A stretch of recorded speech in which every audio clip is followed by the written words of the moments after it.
आशिया cup बाबतच्या क्रीडा मंत्रालयाच्या धोरणावरून आता वादंग उठला आहे। खासदार संजय राऊत आणि नवनाथ बन यांच्यामध्ये जुंपली आहे। क्रिकेट आणि रक्त मैदानात एकत्र दिसेल। संजय राऊत यांनी हे वक्तव्य केलं। याला प्रत्युत्तर देण्यात आले। राऊतांच्या या टीकेला नवनाथ बन यांनी प्रत्युत्तर दिलंय। संजय राऊत हे पाकिस्तानचे प्रवक्ते आहेत का असा सवाल, असा टोला नवनाथ बन यांनी लगावला आहे।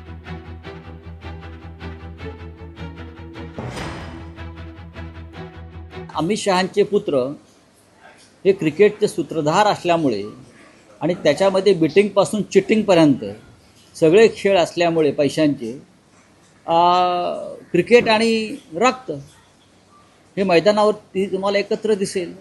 हे ढोंग आहे।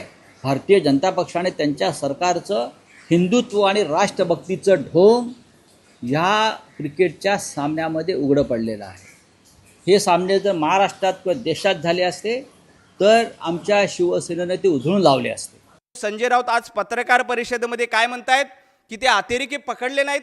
अहो, तुम्ही उभाटा गटाचे प्रवक्ते आहेत, काँग्रेसचे प्रवक्ते आहेत का पाकिस्तानचे प्रवक्ते आहेत? पाकिस्तानचे प्रवक्ते देखील अशा पद्धतीची भाषा वापरणार नाहीत। तशी भाषा आज संजय राऊत वापरतायत।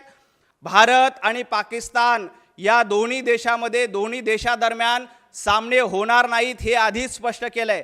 परंतु आशिया कप हा भारत आणि पाकिस्तान दरम्यान नसतो, त्यामध्ये वेगवेगळे देश असतात आणि त्या वेगवेगळ्या देशांसोबत आपला जो करार आहे त्यानुसार खेळावं लागतं। पाकिस्तानच्या भूमीमध्ये आम्ही क्रिकेट खेळणार नाही आणि पाकिस्तानला भारताच्या भूमीत येऊन क्रिकेट खेळता येणार नाही, ही देखील स्पष्ट भूमिका आम्ही सांगितलेली आहे।